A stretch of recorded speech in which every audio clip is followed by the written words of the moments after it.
Hey everybody, welcome to Tales of Initiative, Dawn of Vengalia, sponsored by, lovingly embraced by the Level Up Advanced 5e system by Ian Publishing. Guys, we are so excited to be here with you today. You've got the Maxime thumb of approval. We are so Yeah, the excited. thumb of approval. We The are so big thumb. the big thumb. Biggest thumb in all of Vengalia. That might be that I don't know. Who knows? There's not been a. I'm not even gonna go. There's not been a measuring contest for thumbs, but we are so excited to be here. Once again, we are brought to you by EN Publishing, the Level Up Advanced 5e system, guys. If you have not yet checked it out, like, what are you waiting for? It is really cool. We are really going to be putting a lot more of those aspects into play going forward. Now that we have, well, you're going to see what's happening, guys. It's really cool. But if you like the ability to have backgrounds and stuff that are really rich and in depth and heritages and all kinds of cool stuff, guys, this is a really amazing system for you to check out.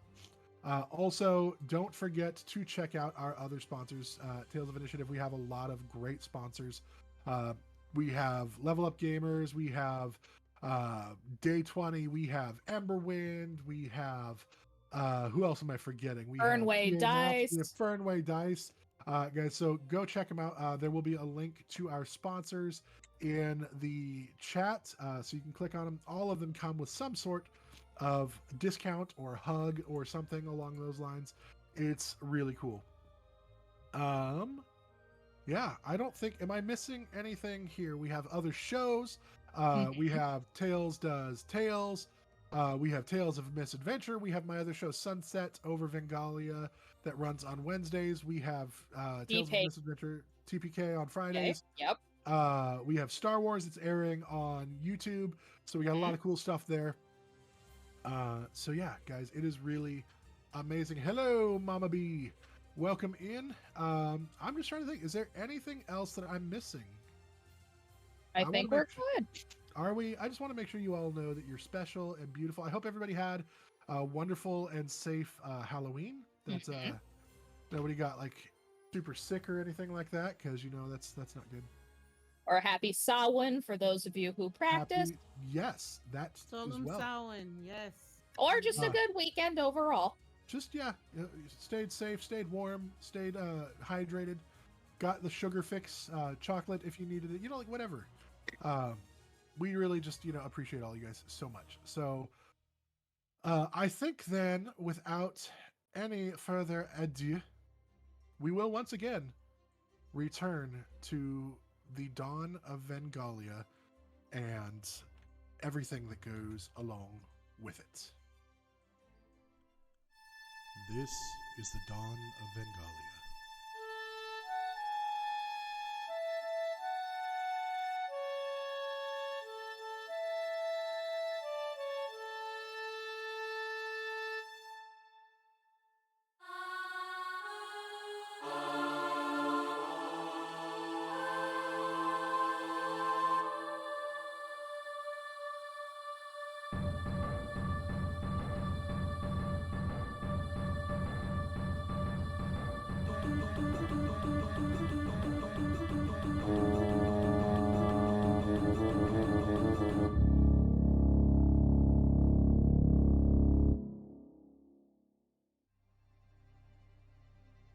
And we're back.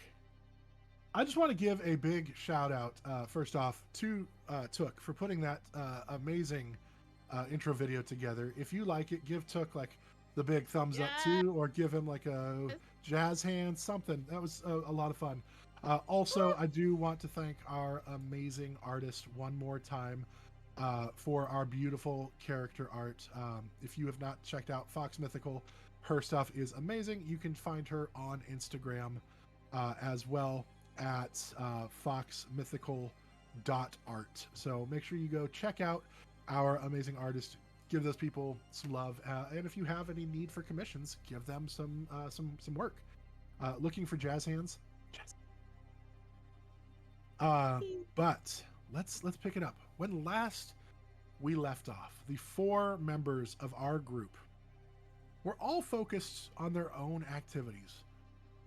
Rar, trying to recover from a broken arm in the makeshift clinic, decided he was not going to stay cooped up. Instead, he snuck out of the clinic and went tracking the giant boar that had trampled him because he was tired of being a disappointment to his delegation and wanted to show that he wasn't lying. Lorcan, dealing with the death of Harriet Underfoot, went to find Tarek Barvalin, the human fisherman who had brought her to the body of Harriet, to make sure he kept the news of her death a secret. At first, he thought she was trying to place the blame for Harriet's death on him and got defensive. But then, upon closer examination, Lorcan realized that he had never dealt with death either and was taking her death really hard. Nyota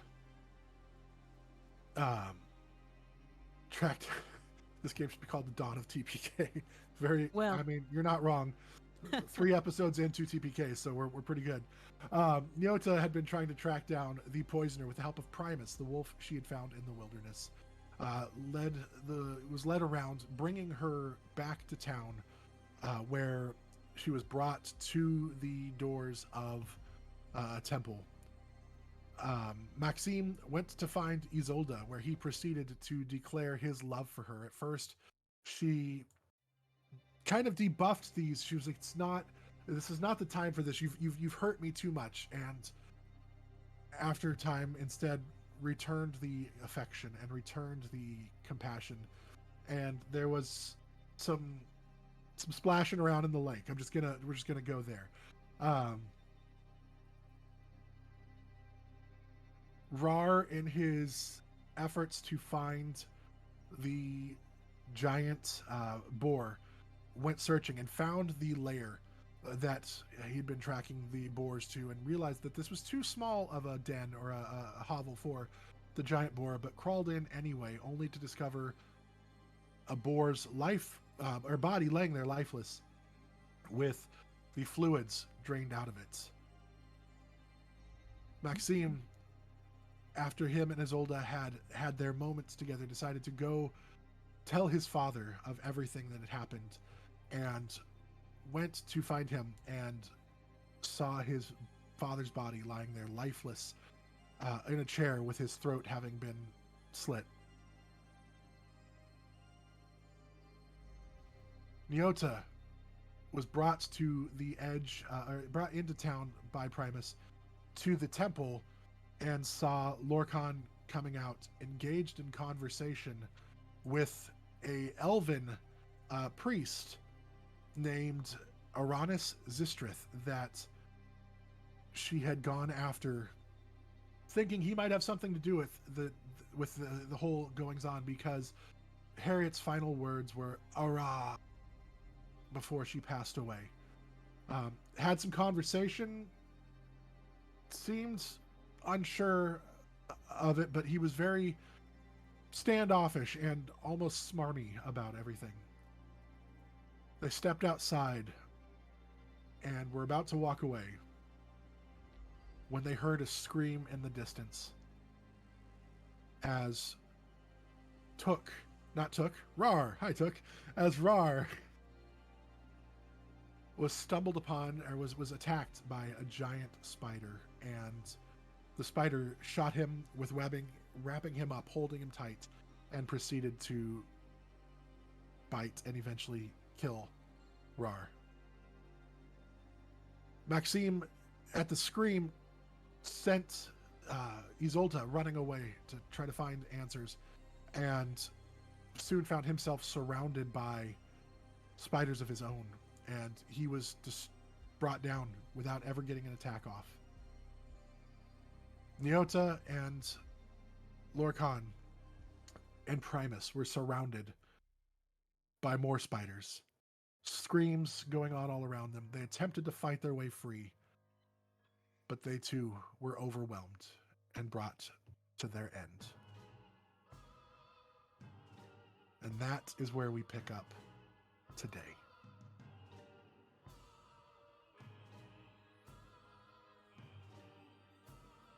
Having crawled into the burrow of the boar while searching for the giant creature that he'd seen earlier, Rar was caught completely by surprise by the giant spider that caught him in his webbing and then killed him while he was trapped. Fading into the darkness of death, Rar's eyes closed, but only briefly. Rar, when you open your eyes, you realize in that moment you're feeling no pain. You look around. You're still in the burrow, but it looks different. It's no longer dirty and moldy smelling. It's no longer this brown and green earthy tones, but rather bright, vibrant purples, greens, reds, yellows. Every color you can imagine is shining in vibrant light.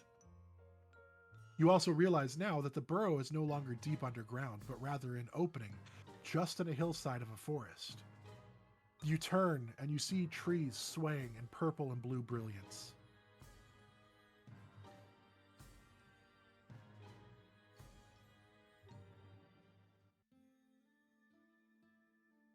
What are you doing?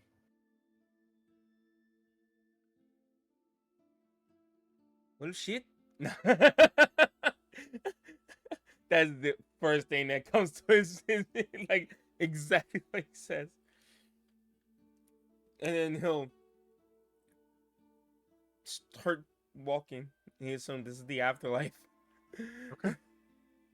As you start walking, you see, again, just plants and trees and things that look like they are normal other than the color and life that they give off. They're very bright and just colors that you've never seen before in a plant. Everything seems to be swaying, but you don't feel any breeze where you're at. You look down and also realize your arm isn't broken anymore. Everything seems to be functioning properly. Alright. Okay. The fuck? He is highly confused. Yeah. He'll like kind of like touch his arm and like stuff like that. And then he'll start to freak out just a tiny bit, and he's gonna start like touching his face, and like things of that nature. Okay. Go ahead and make I'll say a medicine check, and since it's your own body, I'll let you roll with advantage. Okay. It's your own body roll with advantage. I love that. I mean, you know your own body well enough to know what what's what. So what are we using for medicine? So medicine. This is, I mean, for you. So I'll say wisdom, because again, this is you would know your own body well. Think for advantage. You know, I guess today is just. I guess I don't know my own body. I rolled 2 nat ones in a row. Not using this dice anymore. That was bad. And you are dead. You are dead, and that is all you. Like, well, I feel. At least I feel like I'm completely whole in my death. Like nothing was broken off. At least I'm not going into the afterlife missing body parts. Yep. He's just like, all right. Well, you know, fuck it. At least whatever, you know, benevolent God is being really nice to me. As you're examining yourself, a voice speaks out behind you. Who are you? Why were you looking for me? And he'll stop moving. And then he'll just slowly turn. And before you, you see the giant boar that trampled you and broke your arm. And it's talking to me. And it is talking to you. He's just like, you know, almost definitely be dead because now I'm hearing stuff. All right. To answer your question, I wanted to be friends. Hello, nice to meet you. My name is Roar. And he'll hold out his hand, like shake his hand.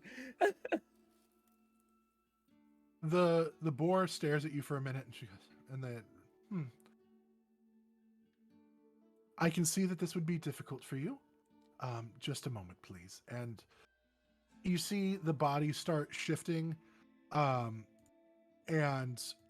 kind of shrinking and changing out of a boar shape into a feminine humanoid form. Her hair is long, hanging down to her back, and it is basically the color and glow of moonlight. So it's like a pale, bluish white, and it just kind of glows. And her eyebrows have the same glow that it gives off. And she's wearing just this very loose fabric, probably. I mean, you don't know what it's made of, but it's very light and blowy in the wind. And then she extends her hand. Is this what you're trying to do? And she doesn't sure what you're doing, but she reaches out her hand like you are. He is frozen in place. He just stares at her and goes, you You didn't answer my question. Why were you looking for me? you know? Also far now, I don't know. Nice to meet you. And he'll go and like shake her hand. I meant it, you know. I wanted to become friends. I wanted to try and befriend a new boar and add to my book. And then he'll look around and is his book anywhere? Yeah, now that he thinks about it. Did you even have your book with you when you were in the No. No, you look around, you don't see the book, and she just what's your name? Oh, my name is Roar the Lost. You know, that's a little weird. I usually introduce myself, very much so. Hello, nice to meet you. Who are you? Cute. I'm called Lifala. Lifala the Wild. That's what they call me. Oh, I'm going to try to say But- that in this accent. Lifala, nice to meet you. Nice to meet you too, Rar. See, you're like me. You're Rar the Lost, and I'm Lifala the Wild. Oh, Are you like me? Can you change shapes? no, absolutely not. I am an orc, so I am very tiny. For an orc, I'm supposed to be a little bit bigger. If I could, I would, but I can't. So, unfortunately, no. Why are you here now? This isn't a place for you. I don't know what you're talking about. I was in the forest, in a den. I was looking for you, because you are the big boar. I've never seen a big boar before. It was something new. And then then does he remember how he died? I would say make a. This is going to be a tougher check because. Go ahead and make a. We'll say history check. Okay. But it'll be a straight roll. You can use intelligence for this one. Okay, can I give myself disadvantage because it's traumatic for him? I absolutely love that idea. Yes, you can. Thank you. Okay. I still roll really well. That would be the 12 plus 1 for me, so 13. My highest was 18 plus 1. You don't remember the exact details of it, but you do remember tracking her, and you remember kind of being startled, being surprised, and then being caught. You remember the webbing, and you remember basically the biting the legs.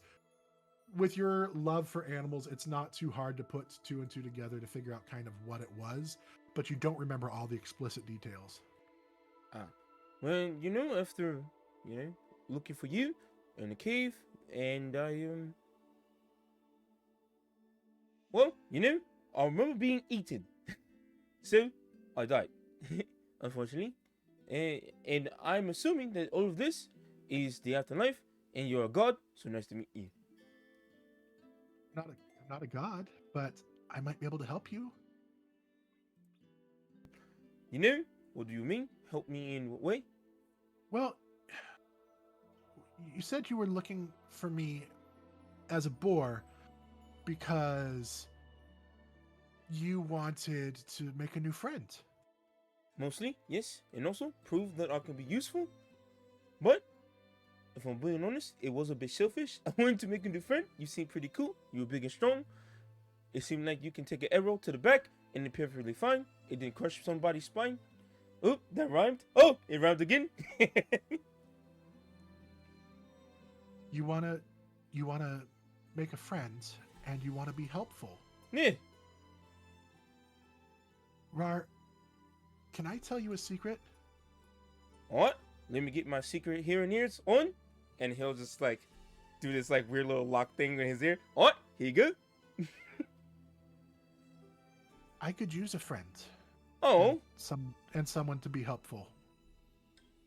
What? Well, you know, you got one I'll in tell me. you what, Rar. Mhm. I can send you back if you want. Oh. Okay. What? I mean, you'll still, if you want, you can still talk to me, like even once you leave. So you're telling me I will have a forever friend? Pinky promise? Yeah. And he like holds out a pinky. And she takes her pinky and like touches her pinky to yours, not sure of what you're doing. Like, is this like? And then she tries to like handshake it again, like you did earlier. She's trying to. And This is a strange motion to me. he'll do the same what- and he just go, all right, promise to forever be friends, and then he'll kiss his finger. Kisses hers too. Okay. So I'll send you back, Rar. Oh, you knew But about that? yes, If you send me back, will I still be considered, a failure to my family, you know? Or is it like a redo type of thing? well, I think you can do with your life what you want to do with your life. But if you need help, you can just ask me for it, and I can maybe help you to do more. Oh, well, that sounds really amazing. And also, I want to make sure that I can help my new friends. And the Niota, there's Maxime and Huh? Lokan. They're really cool. Yeah. Well, tell you what, I can send you back, and I can make it so you can do things that'll help them. What? All I ask is that maybe later on you help me too. Oh yeah, you ask me, and I'll be able to do it. Just a little favor. Not that big of a deal.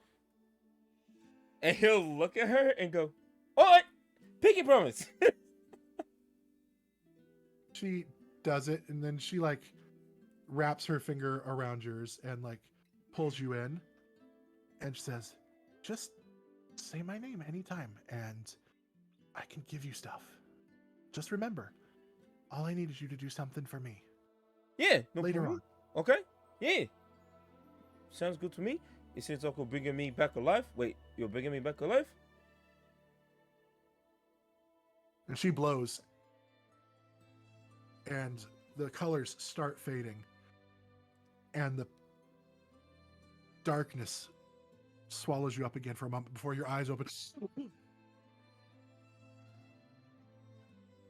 And you look and you see you are back in the den, the burrow of the boar.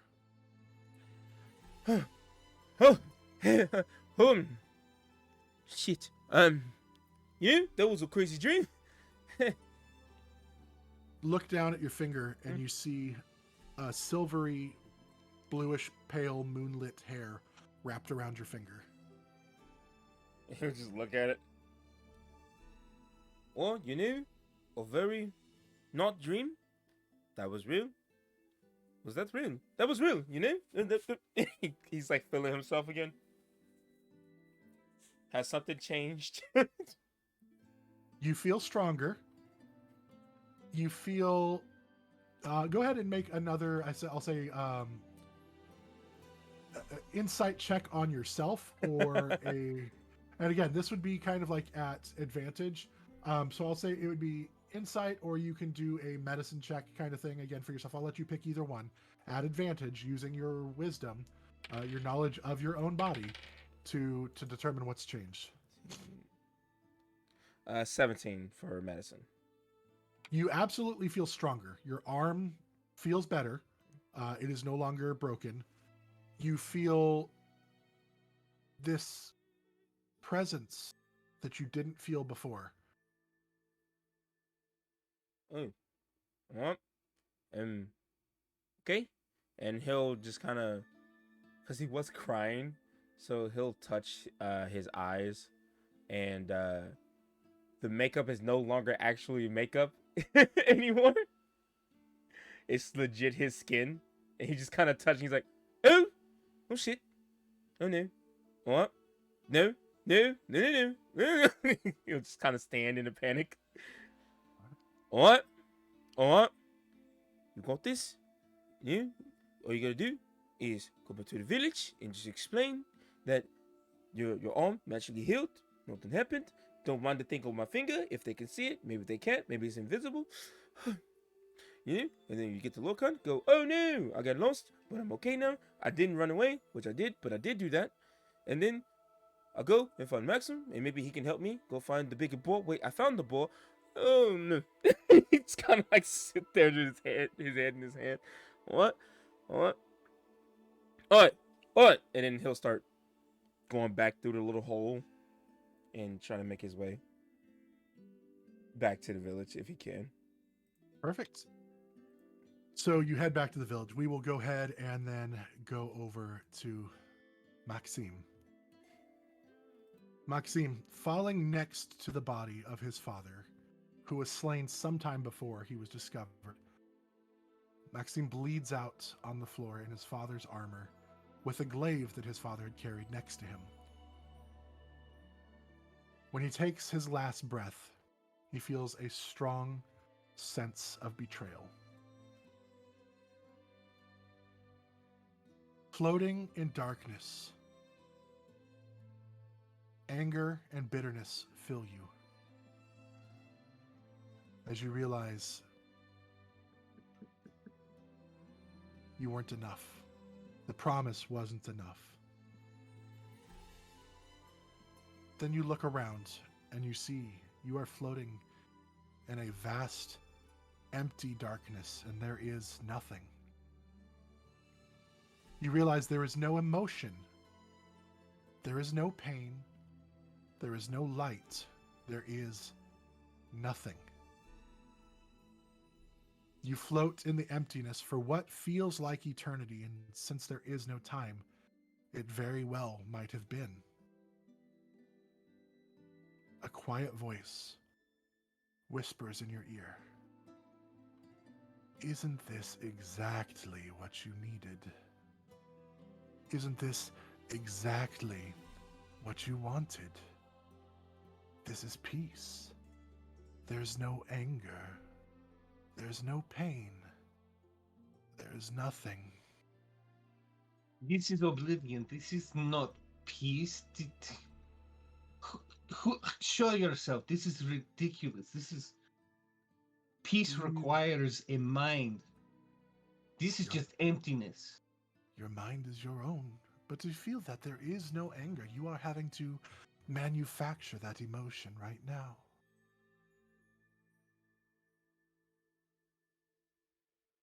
What is your point? My point is, there can be peace in nothing. Yes, except there is no point because, yes, you can have peace when everything is destroyed, but that is not peace. That is just void. The void is peace. No, the void is destruction. That is not peace. There is no destruction now. Look around you. Do you feel pain? Not the point. It's not about me. It is. It's about all of you. You have no pain. You have no anger unless you force yourself to feel it. This can be reality for you and for everyone. It's oblivion. That is not a reality. That is the end. That is destruction. Why would I want that? Because it is peace. There is no more war. There is no more violence. No more sickness. So we destroy everything and we bring peace. That is stupid. What do you want with me? Show yourself. Cannot do that just now. I can send you back, though. You can embrace the storm inside you. You saw how futile it is to stand against me. What do you talk storm inside me? What is this? Stand with me, and we can end the creatures that sent you here. I can even give you back your father. What? I can... But my father is dead. That is not natural to just bring him back just because I want it. That is selfish. I can even give you back Isolda. What do you mean, give me back Isolde? You know exactly what I mean. What happened to her? What happened to you?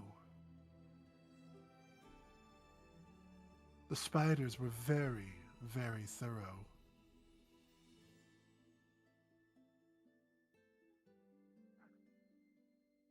He would not want that. We both came here to protect the peace, to protect the people of the world. We did. It's. And how did It's- that protection go? I can give you what you need to succeed, to protect the world, and then at the end to find peace. What are you talking about? The storm? What? You talking about my emotions? Yes, I have hot temper. What are you talking about? You know what I'm talking about. You've seen what the future holds. You mean that vision? I do. You know how futile it is to stand against me, so instead, stand with me, and we will bring peace to the world. What sort of peace are you talking about? We put everyone in shadow. Is that the peace you mean? Because that is not what. No, that's not what I am here for. I do not shackle anyone. I free them. What? You killed them? They free? Is that what you mean? Is that free? Once there is death, there is only peace. That is not the point of existence. Just to die. That is exactly the point of existence. You die. You start dying as soon as you are born. No, that is not. No. That is not an end. It is just a change. We go our body. That just shell. That's not who we are. You know what? You have time. Just think about it. Remember, Isolda. Isolda. And as the voice fades, Isolda just echoes in your mind.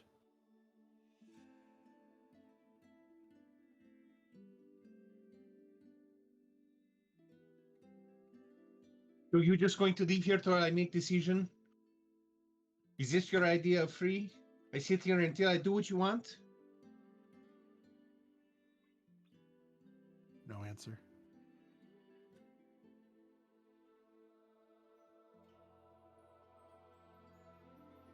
Matrix, I dedicated my life to study, to learn, to carry out what you ask. I try to help. I try to protect. And here, it's all futile. Was it all a lie? Did you not want me to be champion? What is it you? Why? Why did you do this? Just, I mean, are you a lie? What am I supposed to do? For a moment, or for eternity, you sit there, questioning, still floating in the emptiness, the void. When you say the words, "What do I do?" a small pinprick of light appears and quickly grows and surrounds you. And you find yourself no longer floating, but standing in pure light. In the distance, Matrix stands in her shining armor. She approaches you and stands before you and says, "Nothing." So can I see myself now? Yes. Okay. You are in pure light now. So I'm just light. I'm not even. No. Like- You are you, but you are in Oh. pure light. So how bad do I look? You look down and you actually look in really good shape right now. Oh. You're wearing standard like tunic and pants, nothing fancy, no armor, no weapons. Your shirt, it's kind of like a V-neck, like lace-up tunic.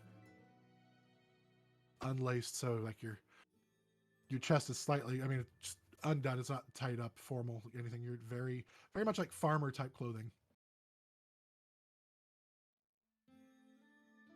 So I bow to her and I say, what do I do? I can't just leave this. You you asked me to be a champion. I thought this was a purpose. What is all this?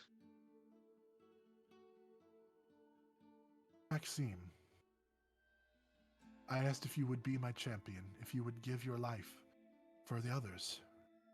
And you've done that. No, I didn't. I put on my father's armor and spiders killed me. I gave nothing. Nothing. I did nothing. I just die. Maxime, champions die. They're not No, invulnerable. I wasn't even the champion. Who did I save? What did I do? What did I help? I did nothing. You did nothing. Did you mend a relationship? Or two? Yeah. But they're gone now. What is that? It brought peace where there was none before. Instead of a storm, you calmed it.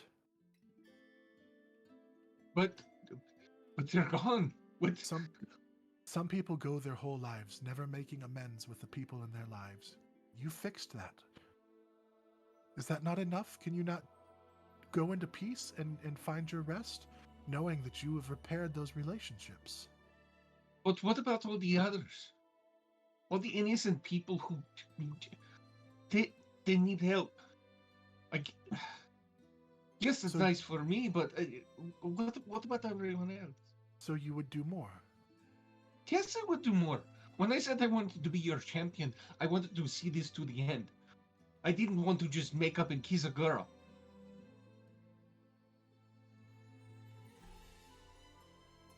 So what more would you like to do? Well, something sent those spiders. Something is still out there, and that must be stopped. I see. And since they kind of came out of nowhere, no one knows this coming.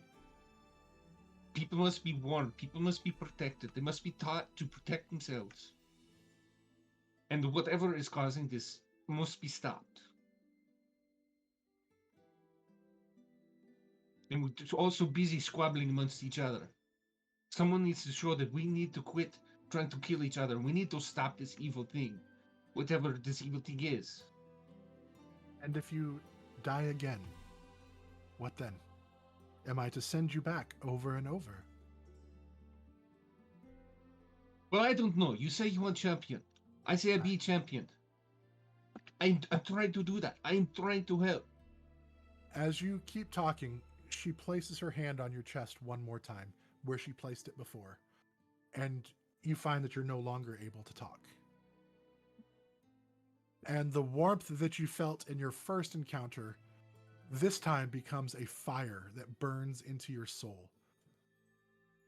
When she moves her hand away, you look in your shirt, and this time, a handprint in pristine platinum is basically emblazoned into your skin. So your skin is your normal orangish color all around, but there's a platinum handprint on your chest now.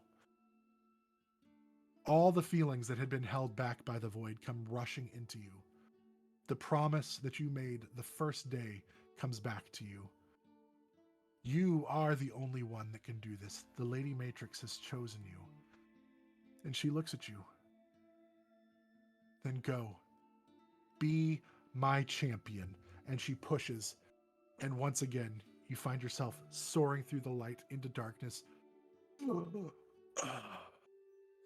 come back to yourself, and you see your father's armor now fits you like it was made for you. You climb up from the ground, grab his weapons, and head out the door. Is he still there? His body is still there.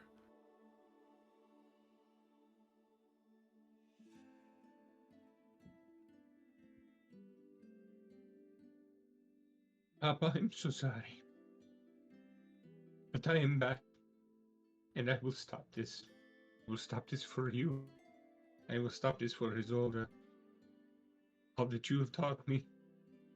Now, you are making prepared for this task ahead. Persevere together. You and I. And I pick him up. And I take him outside. I set him down. And I'm gathering. Okay. I start gathering wooden stuff around him, whatever I find. Okay.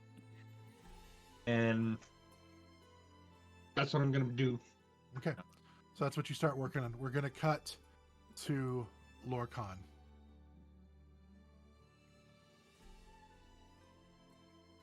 Lorcan, you wake up in a field of flowers inside the Temple of Beatha. You look around, unsure. This isn't... Was it all a... Did I fall asleep again? What is happening? And then you look up and you see Folan, and he walks up. What are you doing? Are you sleeping again?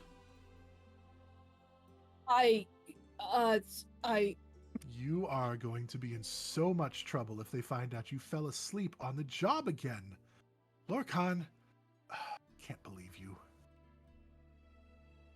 Clearly I needed it, Folan.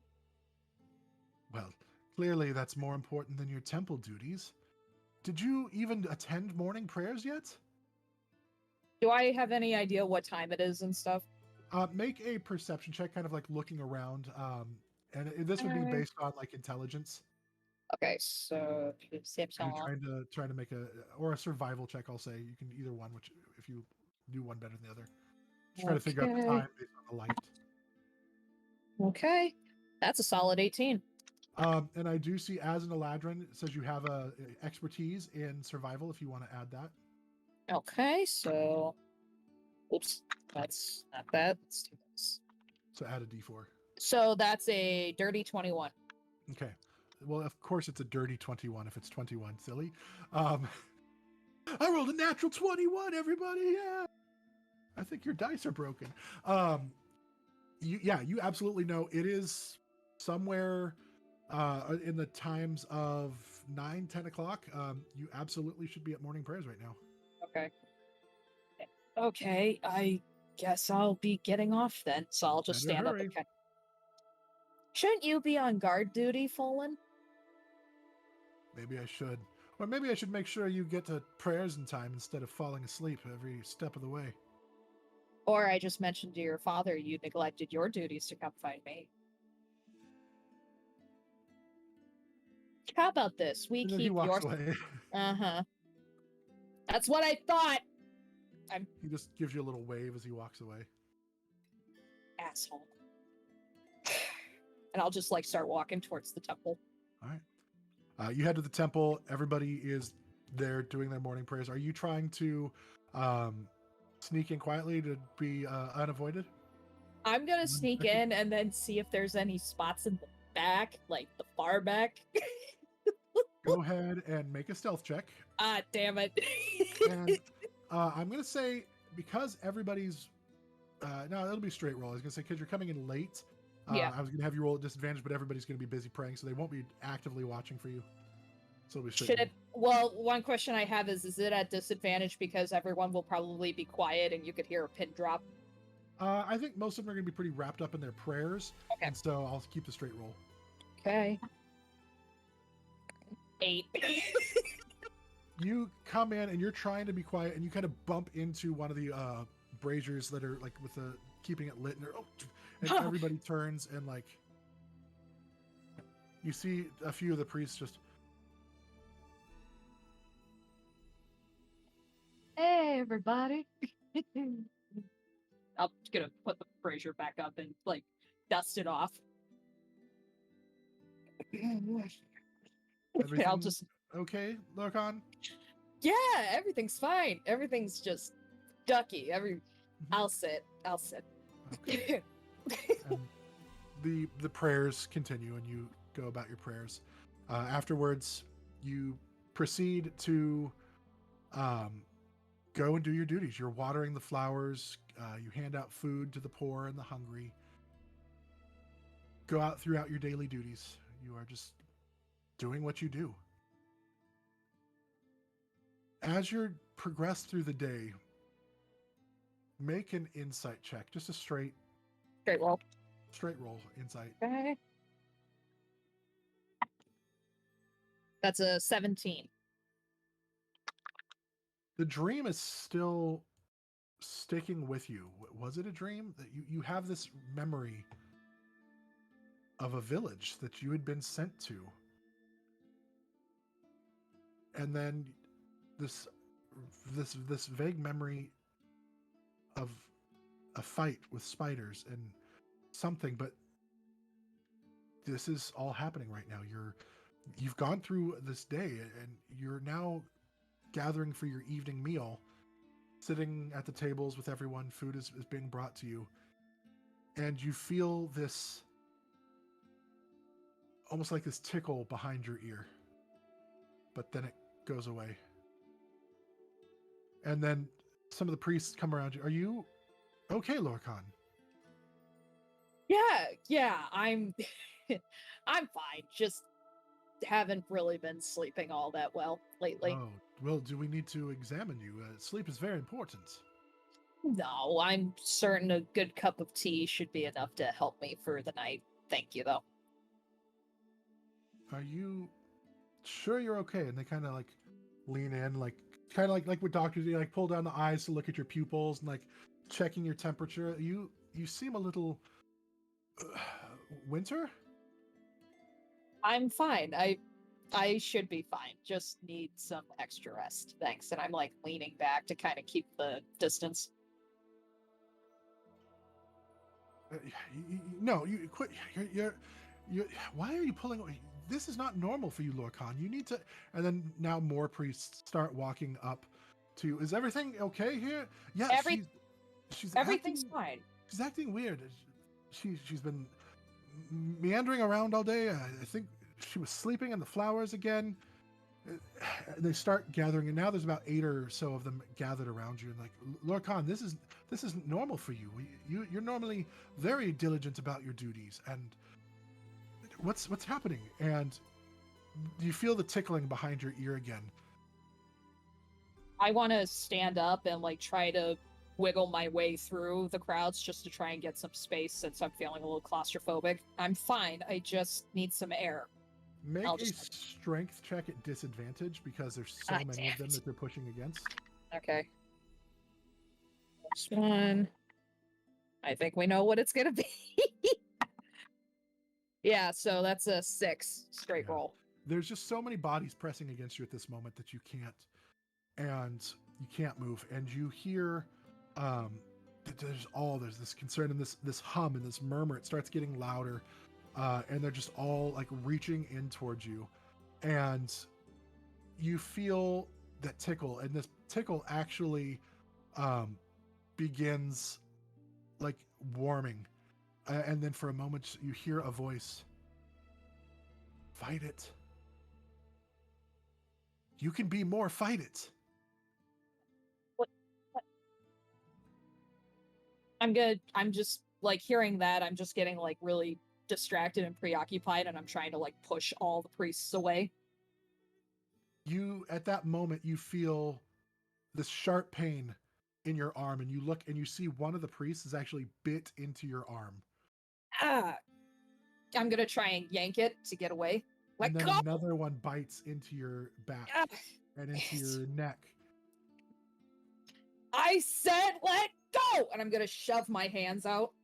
And as you do that, an explosion radiates out from you, blinding light, sending all the priests flying. And you wake up and you realize it was not priests, it was spiders that had been crawling all over your body, trying to feed on you, and you shove them all off.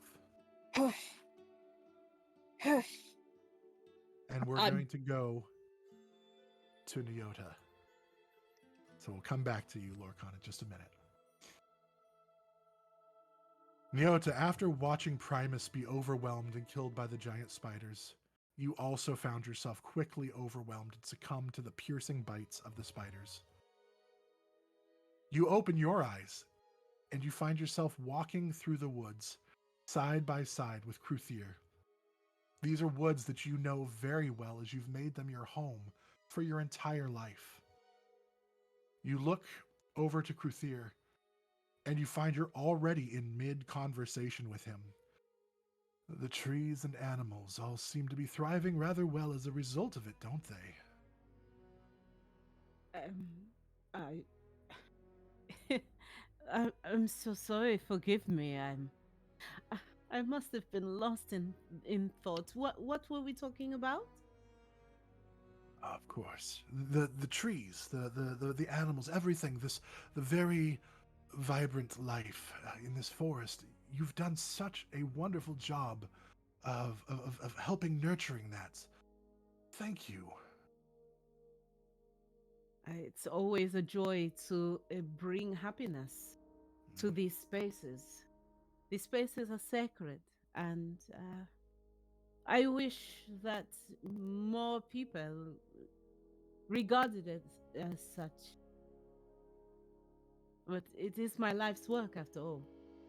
Well, when I created you, I put that spark in you, that desire to nurture nature. That's not intended to be that way, but you know what I'm saying. That's pretty good. I put a little of me into you because I needed someone to be here, to travel, to protect.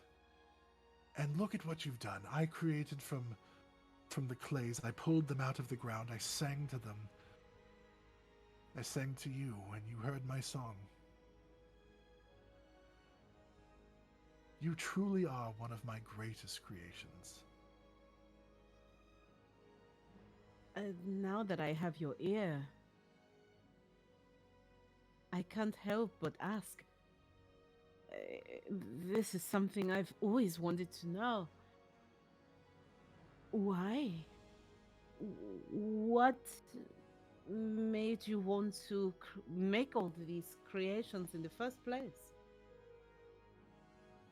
You know, I get that question more than you might think.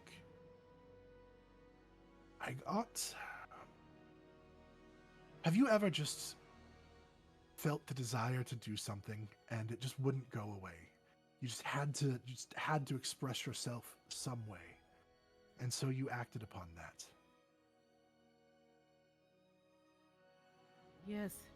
Yes, I think I know what you mean. I just had this song growing in me, this desire to make something that would, I mean, I'm here, the other gods are here, but they're kind of moody sometimes, and, well, they were just doing the same, and I wanted to make more. I wanted to see beauty. I wanted to see if others could create as well, and so I created. The others laughed at me at first. They're not laughing now.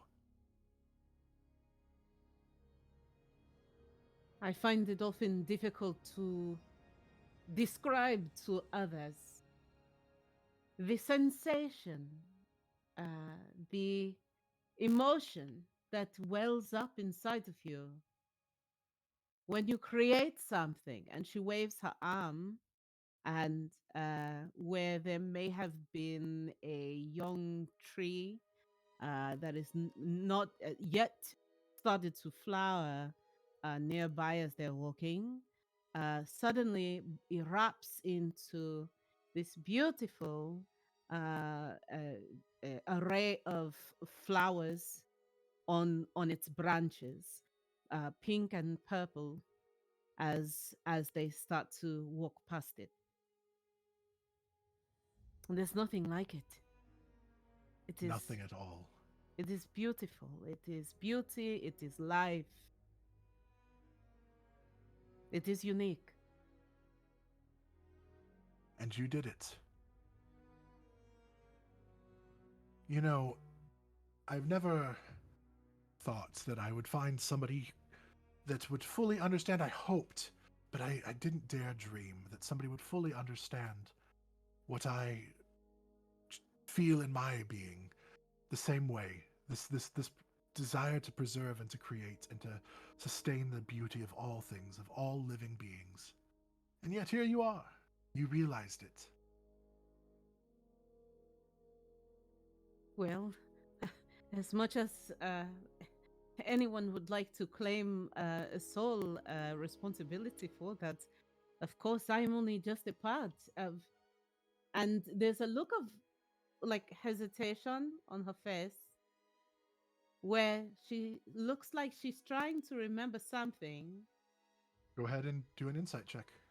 Or an intelligence check. Oh dear. Okay. Okay, so that's 14 on a die. You said intelligence check. Sorry, I'll let you do wisdom again because this is similar to Rar. You know your body, you know your. Understood. But a wisdom check, not save, correct? Correct. You're not saving Okay. against anything. You're just trying to Okay. recognize what's going on. Got it. So you can do is- insight as well if you have. And it looks like, yeah, Let's see. you're proficient in So insight. I am proficient in that. So that would actually it comes out to the same number. That is 16. Okay. Mhm. This is wonderful, but it doesn't feel right. It doesn't feel. Something's off.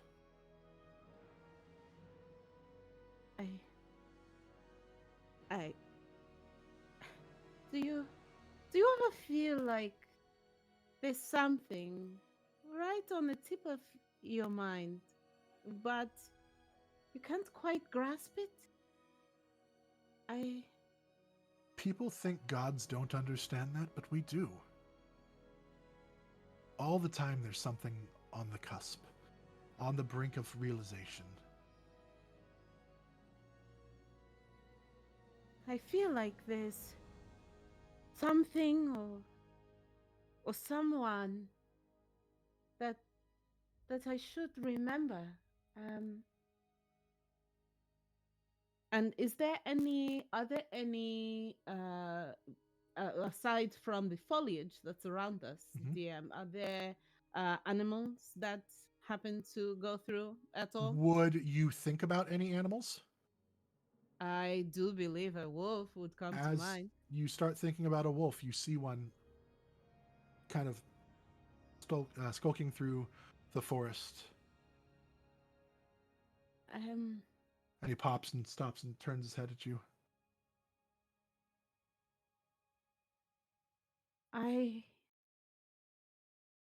and her face starts to grow increasingly alarmed. What's the matter? And she looks down at the ground, unable to meet his eyes, and says, "Am I supposed to be here right now?" That is a tricky question because the answer is both yes and potentially no, depending on what you would like. My child, you have passed on. But maybe you didn't have to. If you want to stay here in this place, you can. Anything that you wish for, anything that you dream, can become reality here. But As he's talking, there's definitely a world of recognition and remembering starting to cascade across her face. And she is starting to remember all of her memories start to flood back. there is a darkness coming, and I fear my creation will not survive it without people to stop it. So you may stay here, you may find joy and peace and happiness and know rest. Or you may choose to return and be my hands, be my feet, be my champion to stop this coming darkness.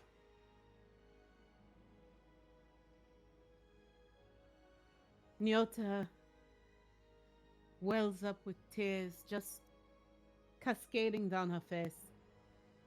She walks slowly towards the wolf that she saw. And when she comes close enough, she pets it, just gives it scratches. And as you do that, he looks up in your eyes. I served you because you deserved it. You were my friend when no other two-leg ever were.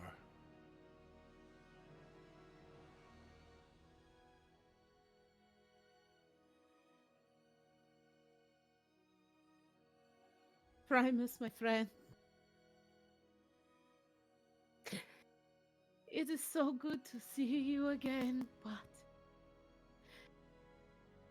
I know that you have more than earned your rest here in this beautiful place.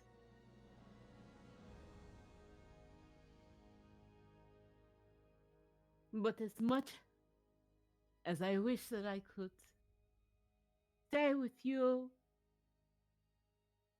and have oh so many conversations about your life, your pack, everything you've ever been through. I I have friends. I I I have friends. Do I not still? She turns back to Kruithe to ask, well, what of them? They will find their own way here sooner or later. If you wish to see them, time does not exist here. They can be here right now with you.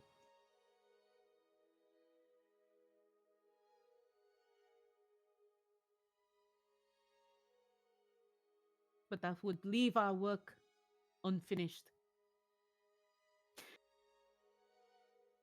We were sent, each of us, to become a force for change, for positive change between all of our respective peoples. And that work is not finished. There is someone responsible for disrupting our work, and that person needs to be held accountable.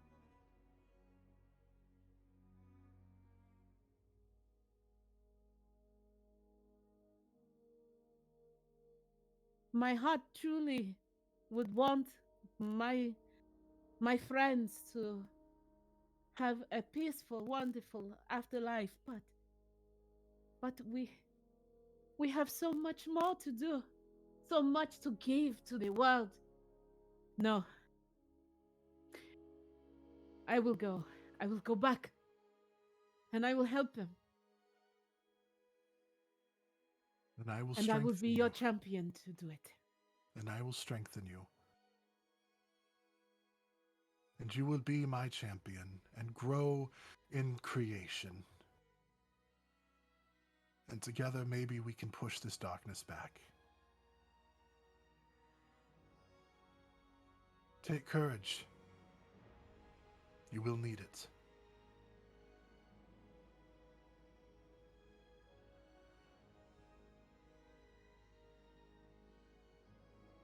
And you hear a loud, "No!" as you open your eyes and see the body of spiders go flying over you. But you still feel a weight pressing on you. And you look down and you see the body of Tico laying on top of you, protecting you even in death. Her body drained of fluids as the spiders fed on her rather than you. And with that, we're going to take our break. Oh, god damn it! So come back Son of a bitch. in 10 minutes, guys. Allow our players time to recharge for a moment and get ready to dump on some more trauma here as we continue. So we'll see you in 10 minutes. Grab your tissues, grab your water, grab your cuddliest of stuffed animals. Grab a cuddly. Yeah, we gotta do some hugs after this. So everybody, we'll see you soon. 10 minutes. Peace out. I...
Hey everybody, we are back. Welcome back from break.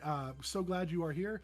In case you are just joining us, gosh, there was a lot to recap. Basically, everybody went through their death experience and was given a reason or a way to come back. Rar met a wonderful being called Lifala the Wild, who befriended him and said that she would be more than happy to send Rar back and kind of help him to be meaningful and to contribute. And all she would ask is in the future, maybe he could do something for her. And Rar readily agreed to make a new friend and to help out if he could. Maxime floated in the void, had some whispers promising him peace if he would help bring nothing, if he would help bring the nothingness. It promised him that he could bring his father back and give him back Isolde. Eventually, left in his thoughts, he encountered Matrix, who listened and then told him, then go be my champion. If you really want to be my champion, if you're really willing to go through this all again, go be my champion, and sent him back. Not before leaving a platinum handprint on Maxime's chest against his otherwise orange skin. Lorcan had a dream or a vision of being back home in the Temple of Beatha, going through life, daily life, before realizing something was going wrong, and started being swarmed by the priests, and they started biting her, and something erupted inside her, sending a blinding light shooting out, only to realize that it was spiders that had been trying to feed on her that had been blasted away. And Nyota walked with Cruthir, the god of creation, and they had some conversation about life, about creation, about the sanctity of life. When Nyota recognized that something was off, that this wasn't real, or was it, and what was going on. And Cruthir explained to her that this was her afterlife, and that anything she wanted could happen here, or she could go back and be her champion. She had a moment with, or could be his champion. She had a moment with the spirit of Primus in the forest, and seeing Primus made her realize that she needed to go back and to take up that mantle of champion for Cruthir and to fight the darkness. But Primus had earned his rest. And with that, she awoke, only to find the body of her male advisor, Tico, covering her body with his own, giving his life in death, seeing the fluids of life drained from the body of Tico. Nyota awakes, seeing Lorcan rising up next to her, both of you now realizing what's happening. Nyota, is- and I... Oh, sorry. And I will say, it is morning. A full night has passed, and you see flames dying down. Buildings around you have burned. Not all of them, but a lot of them have burned. I'm gonna just scramble because like Nyota was the last thing that I remember seeing before kicking the bucket. So I'm gonna just like scramble and just try to get over towards her, not realizing until I get there that Tico is dead on top of her. And Nyota just lets out this scream, this long, piteous wail, and holds Tico tight to her, smooths their hair, and cradles their still face, and she is inconsolable. I'm not gonna like pry Tico away. I'm gonna try and help her like set up at least and just hold her and Tico. Not really able to do much of anything. There's a song that you hear her humming to herself. But for the moment, she is unable to speak. She is absolutely distraught right now. Maxime, go ahead and make a perception check to see if you hear the wail from Nyota as you step out of your the cabinet or the cabin that you've been in.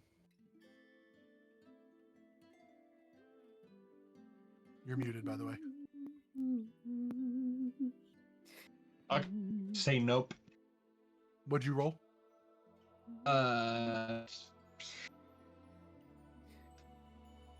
7, whatever. It's A- yeah. A 7 plus what? No, that's it. Oh, 7. Okay. You hear a noise, but it's hard to get direction. You're still trying to come back to your bearings and everything. Being dead takes a lot out of you. Oh wait, can I take advantage on this since I'm holding my dead father in arms? Can you take advantage? No, disadvantage. Is what I Oh, meant to say. no, you don't need disadvantage. Nyota slowly looks up at Lokan and says, "He wasn't supposed to come with me, you know? Neither one of us wanted to go on this journey, but he was my friend."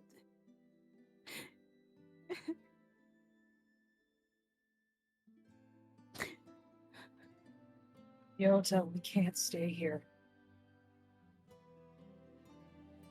We have to try and at least find the others, or anybody. And as soon as you say that, her eyes widen and she looks left and right. DM, does she say her other 2 party members with her, the ones that came with her delegation? Make a perception check. I'm afraid of all my dice. Of course. That is a 9 on the die for a total of 9. Make a perception check as well. You Okay. look around. You do not see them anywhere near where you're at. Okay. And This. Oh, that's messed up. Okay. Oh, wow. And that's a 22. Okay. You hear a noise coming from inside the temple. It's like I'm gonna leave Nyoto where she is, and I'm gonna scramble. Is the door still locked from the inside? the door has been broken open. Okay, I'm gonna rush in and see if I can try and figure out where the noise is coming from. You go inside and you see leaning against the wall, actually pinned to the wall by a broken off spider leg, is Uranus. And he looks up and smiles. You see like blood like coming out of his mouth. His teeth are covered in blood. This wasn't supposed to happen. You fucking bastard. She And told you're me gonna I would be safe. Her hair is gonna start like floating up on end and it's start gonna look like a fire. Who told you you'd be safe? She said if I gave her you all, she would let me. She would keep me alive. Remembering everything that happened with him and remembering that he's the one who killed Harriet, I'm gonna like walk up and just grab him by the scruff of his shirt, and my eyes are just like all the light's gone and all my hair is just flaming on end. Who told you? Fieltiel. She's the queen. She said, and he spits, that's just a wad of blood. She said if I provided her food, that I could get. She's a liar. But that's okay because peace is coming for me. He promised me peace. Who promised you peace? You've seen him. You've seen him in your visions. We all did. There's no peace for a piece of shit like you. I'm just gonna push him against the wall.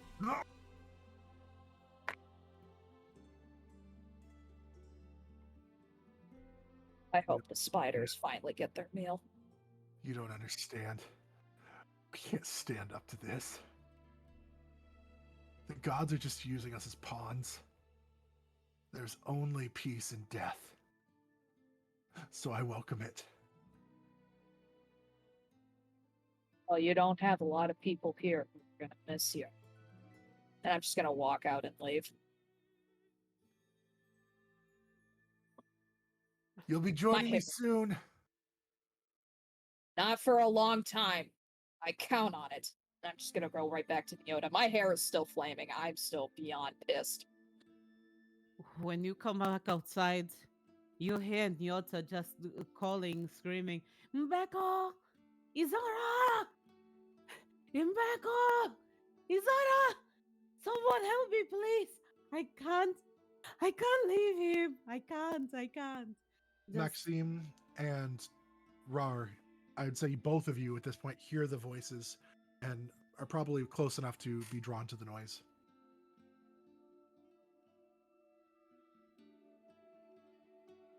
All right, well, Maxime's gonna run over. I mean, clearly his father can wait, and I'm gonna see what I can do to help. I know that somebody I care about still alive. Nyota is shaking, she's trembling, and she can hardly put words together, but she gestures to the body of Tico. I can't. I'm too weak. I can't leave him here. We see Maxime too, right? You see him come up, yes. Maxime. Nyota, and I pick her up, and we can't bring them back. We must move forward. I'm here. Help you. We can do this. Maxime, where's Rar? He's, I have not seen him yet. I just I wake up. I see my father. I go prepare him, and I hear him, and I come. I've not seen him yet. And Hair. Oh, sorry, go ahead. No, you're good. Bursting out of the woods, and I'll because I can do this with my bonus action. Unexpected speed, of like an extra dash, because of what type of warlock I am. He is going to burst out of the forest, not expecting how fast he's moving. Tiny little Kool-Aid man comes busting through. Oh yeah! And he is in panic, and I'm assuming he sees just like all the carnage, right? As you come through, you see the village is just in tatters. There's fires. Some of the buildings have burned down almost completely. Others are safe because the buildings are not close enough for a fire to jump from building to building to buildings too easily, unless there was like a windstorm or something, which luckily there wasn't. You see the bodies of spiders and villagers, though not as many villager bodies are around as you might think, as you approach. Okay. He is go from seeing his friends to smiling to immediately sadness and tears welling up in his eyes. And he's like, "Oh no! Oh no! No! And he's just rushing over to help as much as he can. All of you guys, I will say, let's take a time to everybody do an investigation check to kind of search around. So that's a straight roll. I got a 12. Nyota got 19. 8. Grand total of 8. Oh no. Oh, What are Billy Scurvy using with that? Investigation. This would probably be intelligence, as you're really. I'll say you could use wisdom if you want to rely on like your cunning type things to look like where would I hide, kind of thing. Right. So 2 plus 3. I feel really bad. Oh So God. between you and you eventually you're. I mean, you have time. You're gonna find things. You're not under. It's just a matter of how much time. Nyota, you also here at this point. You hear and find Aranis pinned to the wall, left there by Lorcan, and he just appears to be pretty miserable. If you do anything with it, we can come back to that. After searching for a while, you do find the bodies of your friends. You find Izara and Mbeko have both fallen by where school children likely would have been studying. Their fluids also drained from their bodies, but you determine they probably gave their life defending some children from the spiders. I You do feel not like see the bodies of any children in that moment, though. I feel like Mbeko in particular probably still has a death grip on his weapon, Yes. even in death, and just a total anguish. She collapses near their bodies and just is on her knees, just piteously crying for them. Lorcan, you find the bodies of Delphina and Zeno. You do not find the body of Folan around. I'm just gonna be like staring in complete dismay for a moment, and I too just fall on my knees and I just pull both of them in to like pull them into a silent hug. And I'm just sobbing. Just completely distraught that two elders are just gone. Maxime, your father is the only body that you find. You search and you search and you look, and Mishka and Isolde are both not there amongst the bodies of the dead. I just pretty much resolved myself to move. So as I find bodies, I'm going to say a prayer like I was taught, and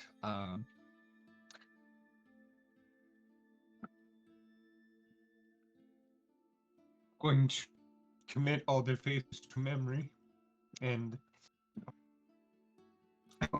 make sure each one of them will be a reminder of why we continue to. And I will just start bringing the bodies out and let them kind of in this. Actually, no. I'm going to start taking the bodies to where we had the ceremony, one by one, and I'm going to start laying them out there. All right, Rar, you search for a while, and then you're like, okay, I'm not finding them anywhere. And then you see a mound of spiders, and it seems weird that they would all be kind of piled on top of each other. And so you go and you explore and you start pulling and moving spider legs, and you find eventually the bodies of Ket and Puyet. Go ahead and do a medicine check.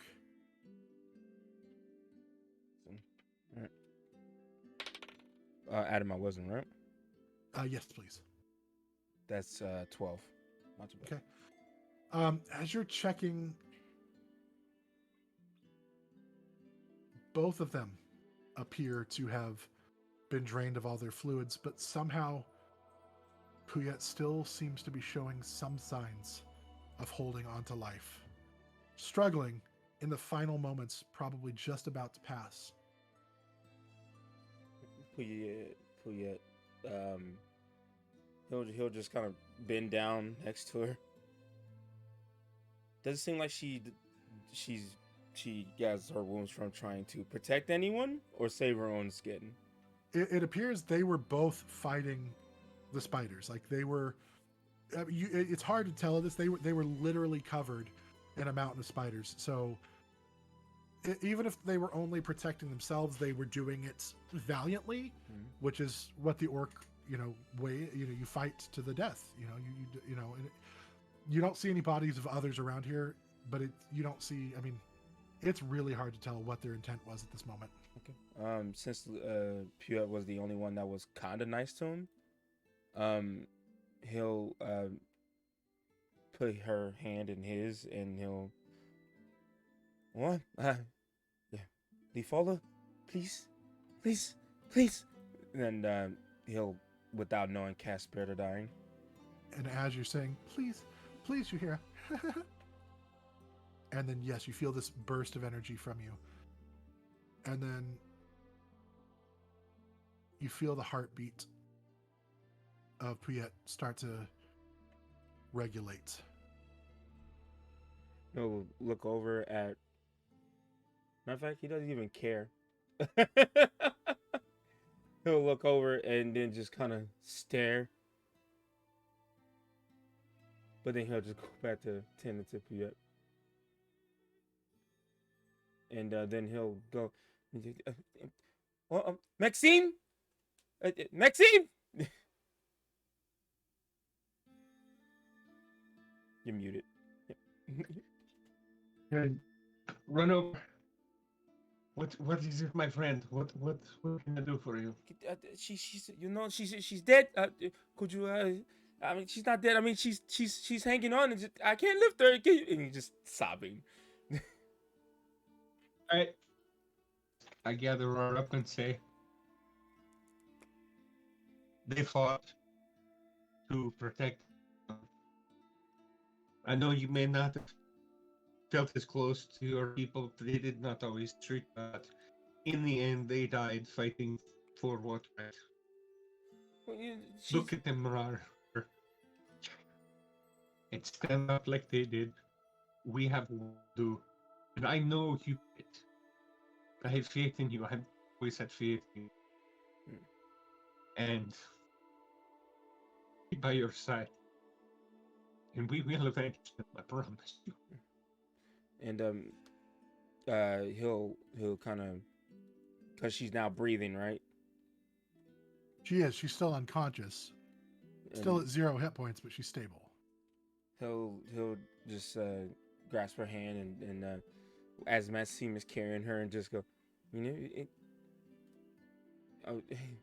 I he just can't really speak at all in response to what Maxime said.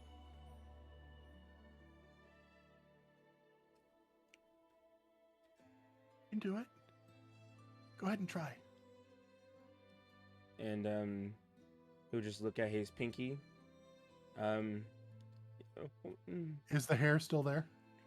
I mean, he would have never took it off, no. Yeah, okay. Just making sure.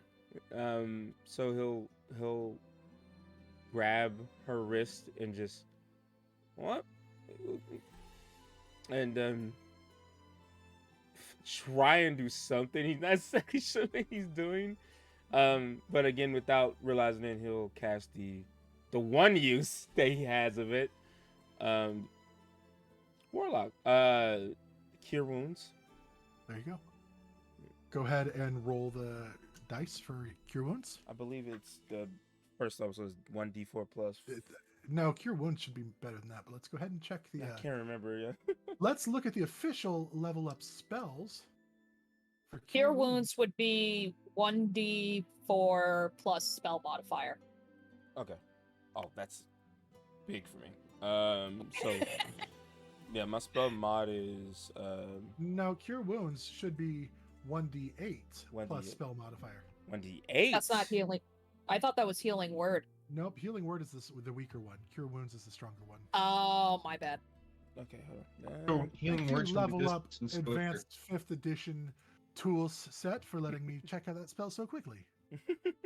And I'm the cleric. This is a problem. Oh, Well, boy.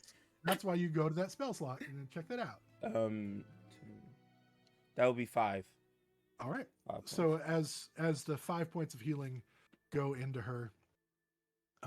She opens her eyes and looks over at you. You lived.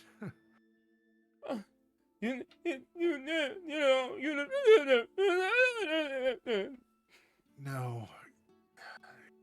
How tired.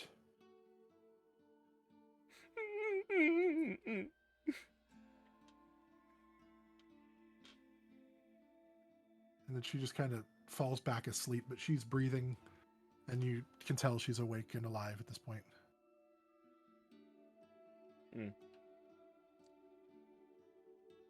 He's let Maxime handle this thing. Maxime is more in control at the moment. He's slowly trying not to lose his shit, very similar to Nyota.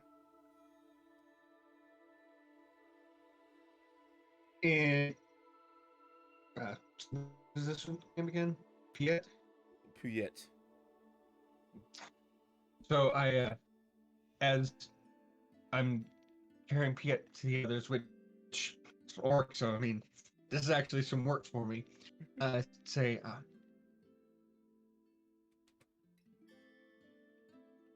it was a horrible slaughter, but you're very valiant. You honor your people. In King.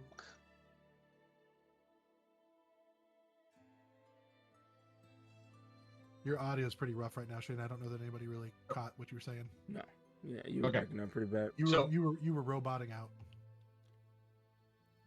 I say, you well, and you did all to your people. Can you stand? Can you walk? Are you talking to Puyet? Yeah, sorry. She's asleep. She fell back asleep after. Oh, well, we'll set that. Okay. A quick medicine check, even though I'm not you can do a particularly good medicine at. check. I want to see if this is just a temporary, because spiders. Okay, so I got a 18 checking on, see if she's like still poisoned or what's going on here. When you're looking at her, you don't see any signs of poison. She definitely is dehydrated and exhausted, but right now appears to be on the mend versus, I mean, she definitely will need to get some fluids in her, possibly Right, a blood go get me water. transfusion. But Go get me. No, go find water. She needs water. He'll just take out his water canteen from his back pocket. Okay, that's good, but I need more. Go find. And you know what? I'm gonna go ahead and look like she might actually. I will also cast Cure Wounds.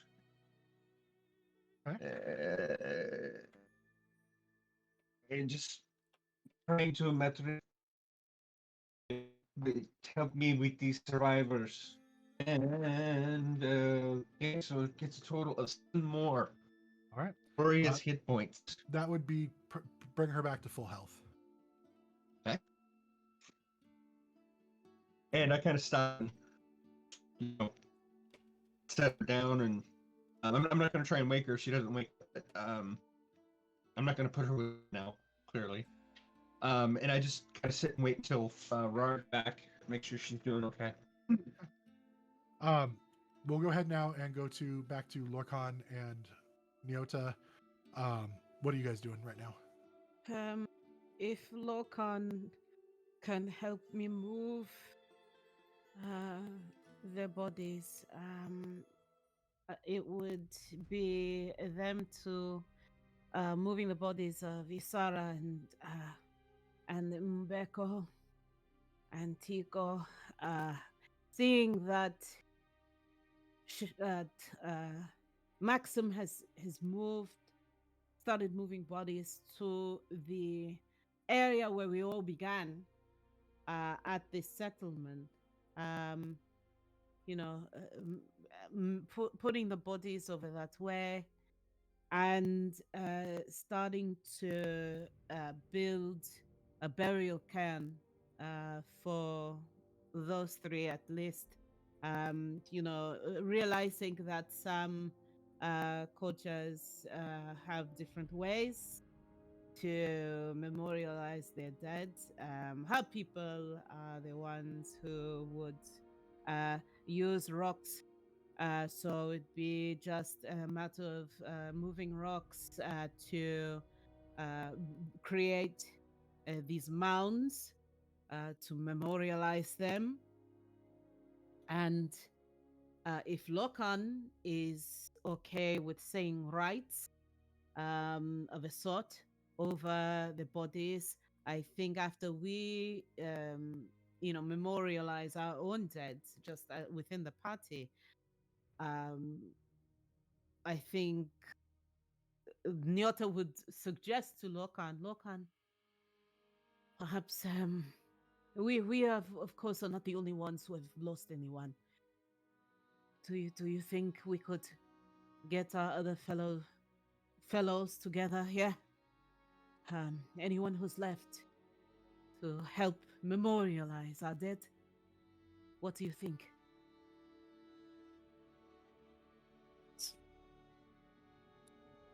And her voice is kind of lost a little bit since she lost two of her elders. I think that's necessary. She would have helped with Neota's delegates first just because they're smaller. And then she would have taken Zeno and Delafina as well to the site. And she would have positioned them, just to make sure they looked at peace. And she's very quiet. The hair is still on end. Let's go find Roar and Maxine. We should do this all at once. Yes. Yes, let's. The bodies that you find beyond yours, there's only two other bodies outside of, well, not counting Harriet, who was already dead. You find an ASMR that none of you had really interacted with before. They were a non-binary being, worker of the land. Basically, they were gifted in raising livestock, farming, and in growing fruit-bearing trees. They had personally volunteered for this mission rather than being selected because they saw this new land as a challenge to their skills. Anytime you saw them, they were constantly covered in dirt and soil.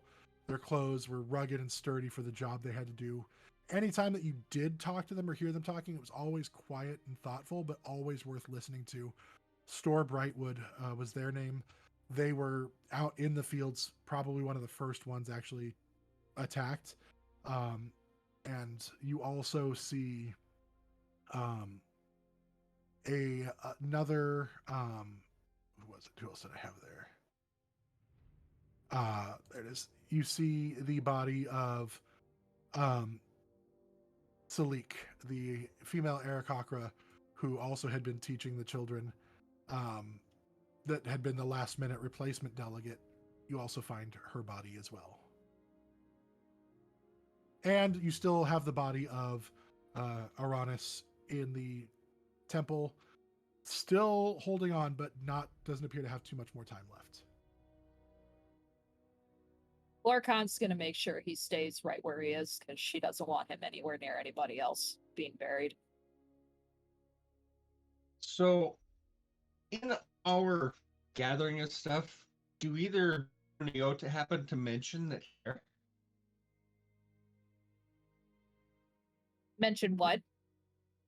that Aranis is also there pinned to that you figured out he was all that stuff? Yes, I think as we perform our work and our rites, I think at one point Nyota does, in fact, gather her fellows together and let them know about the incident where Primus had sniffed out the source of this cloth that was in in her hands, and so it would seem that this individual, sorry to say, Lokan, I know that he was associated with you in a little bit of a way, but Primus pointed directly to him as the source of this cloth.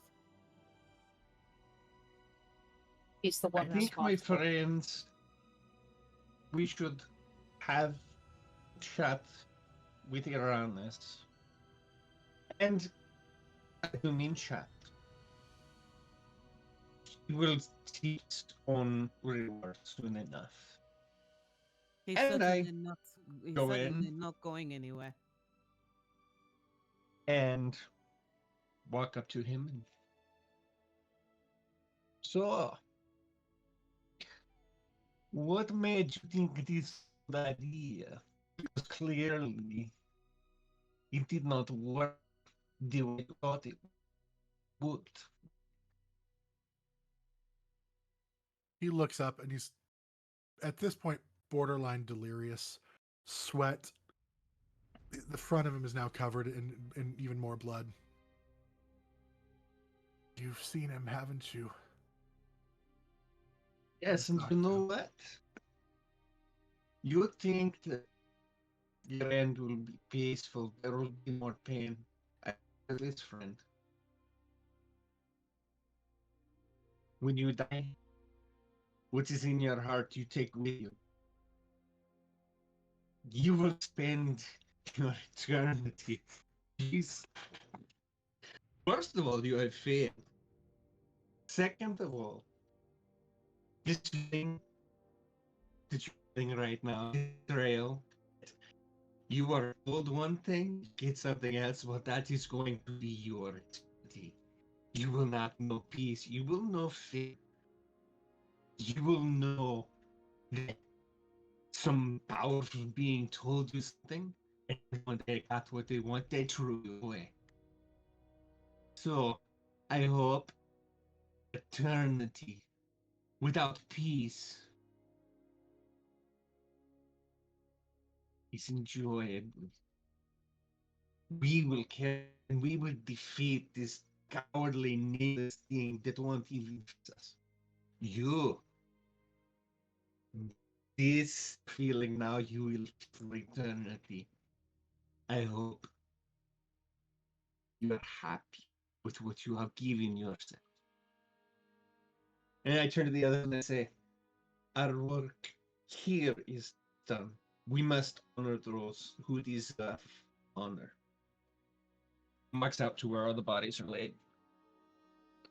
You just hear him laughing as you walk away, almost to the point of now where it's not even a sane laugh anymore. Like insanity has kind of overwhelmed him. And then the laughter continues, and then it stops. Sadly, he will not be redeemed, but we have one more task to do before we leave this place, and leave we must. But I will tell you this. We all saw that vision for a reason, and with our diverse backgrounds, for some reason we were all joined together. We still have much work to do. I will everything I have learned aside and move forward, and I will defend all of you with my last breath and all the power that I have. I can only hope that our hearts are strong enough to do what we must. But no, I will do everything each of you that I can.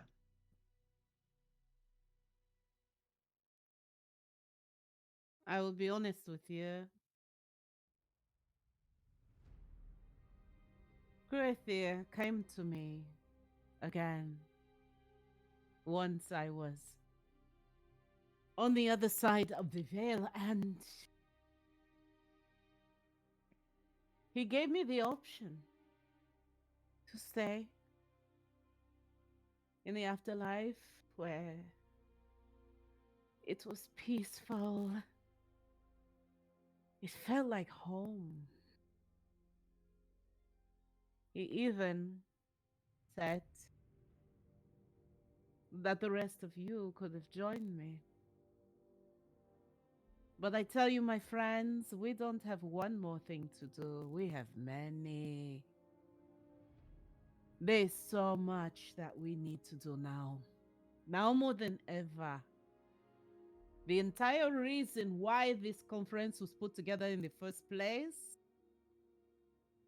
is now even more evident. So, I will go where the wind takes us. Together, we will do many great things.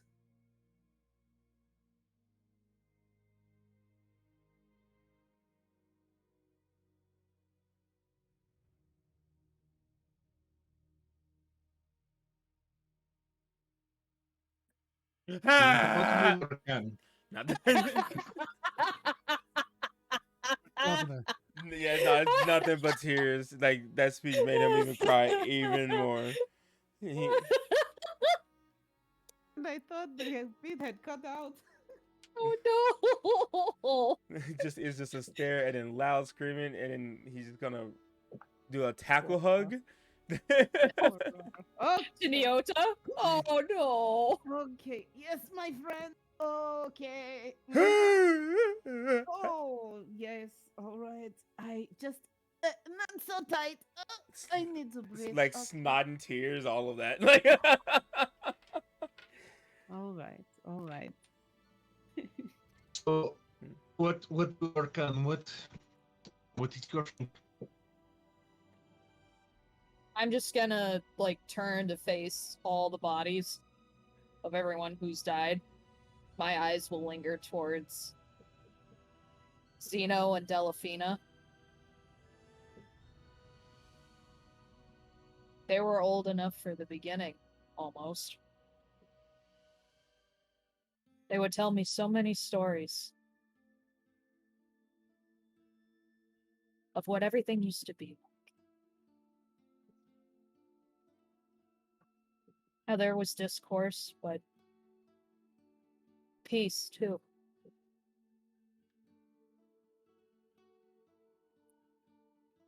Uranus is a monster, and he brought all of this to all of us.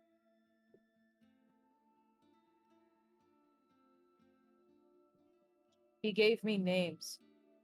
The name of the beast or person or whoever it is that promised him salvation from that horrendous thing that we all had our vision for. If there's him amongst someone who is supposed to be one of the people, there's bound to be more.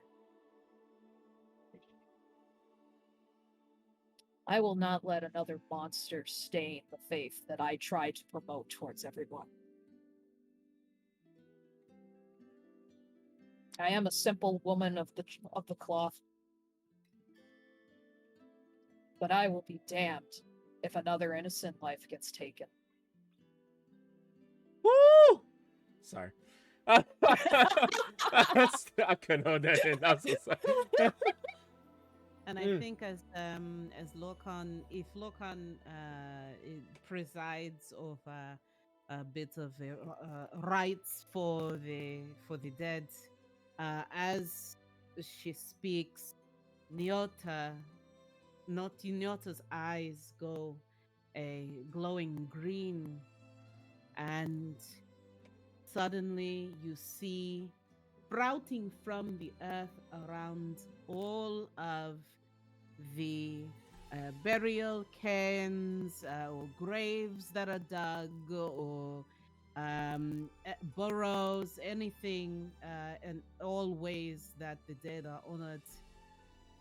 There are jasmine flowers that sprout and circle and wrap around in vines and cover the memorial plot of all the dead there, almost like a memorial ground.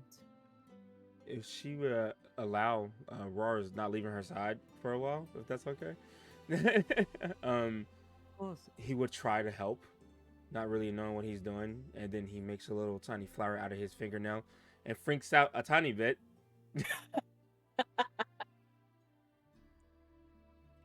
But try to pretend like he didn't freak out, but you probably noticed. Probably saw it out of the peripheral and just kind of patted your shoulder and like a there and continued her work and waved her hand and continued what she was doing. But eventually, though, I feel like he'll get it after just kind of watching her, and he'll help you with the flowers that he has no idea the name of. Are you doing this with all the bodies, or? Yes, with all the bodies. And with Raw, I feel like if from a warlock perspective, perhaps there are a darker type of flower that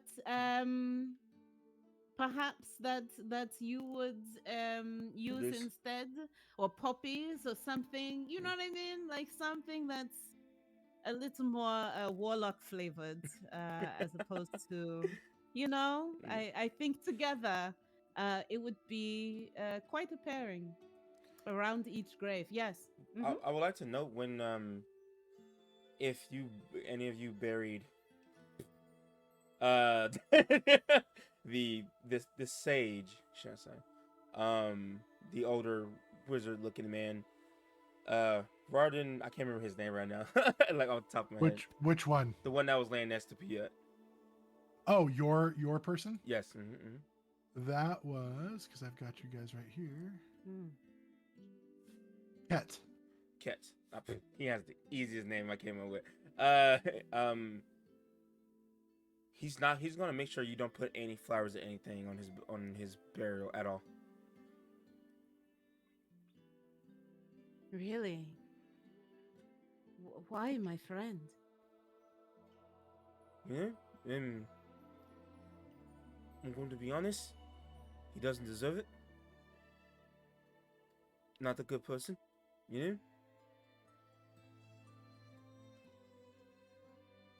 And then he'll put his one finger on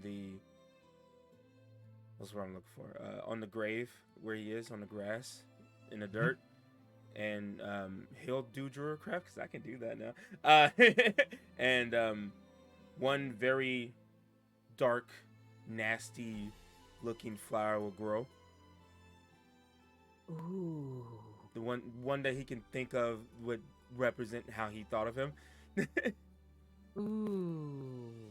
And then he'll say in Orcish, even though you are mean to me, you still deserve a little bit of respect.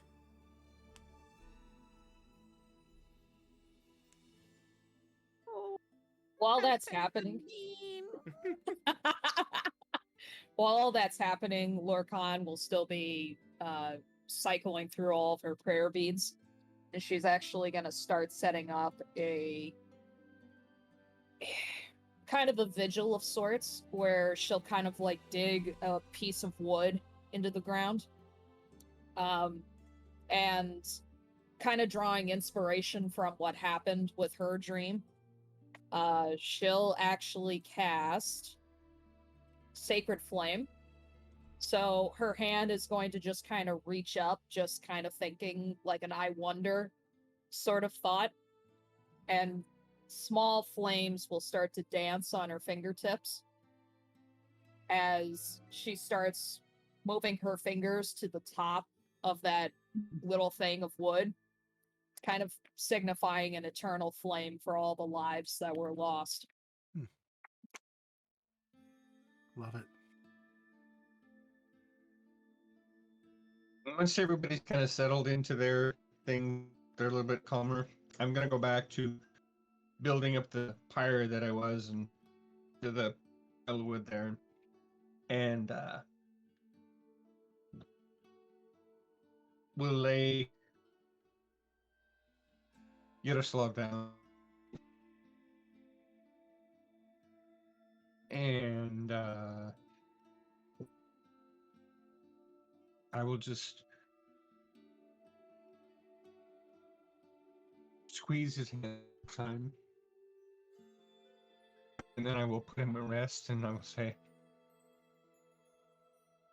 "From the flame we are born, Father, and from flame we shatter. I have completed my task. I will join them." And then just use all the produce flame cantrips I need to get it going. And then we'll step back. And then I will sit until the flame is down. Would any of us see the smoke from the fire being lit? Are you trying to do it secretively at all? Oh no, this is out in the Yeah, thing so where we had you the all big ceremony with can everyone else. absolutely see it. Okay, Cool. I'm gonna actually walk up towards Maxime and just kind of rest my hand on his shoulder since he's obviously much bigger than I am.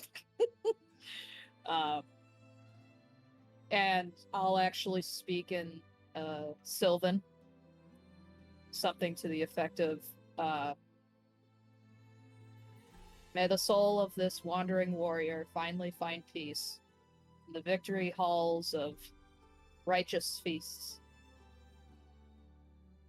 and forever be embraced by the light of those who keep them."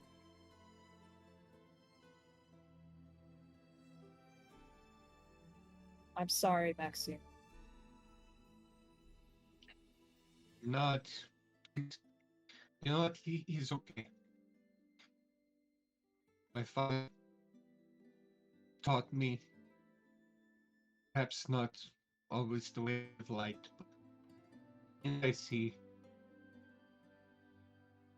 he was trying to make me strong for the task. And he able to make peace with each other. And I know that he will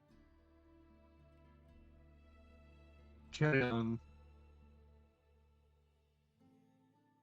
knowing that his task is done and he is free to rest. You are very kind and much appreciated.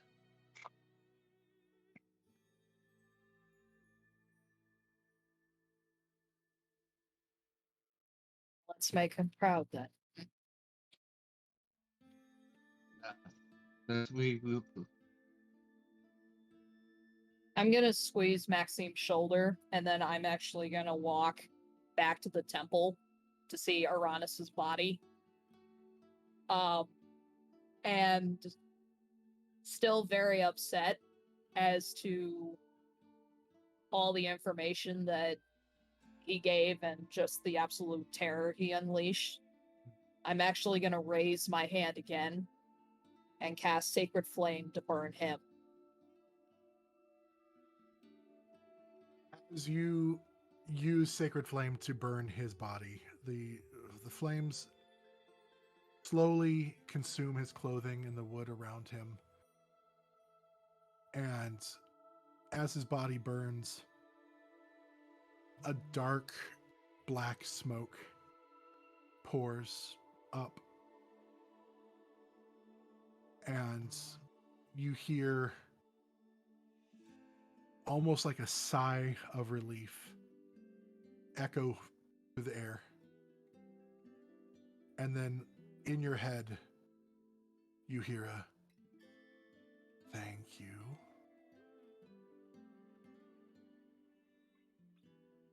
And with that, we will end today's session.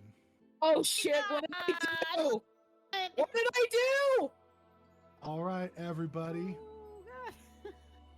Thank you so much for coming today and joining the Trauma Train.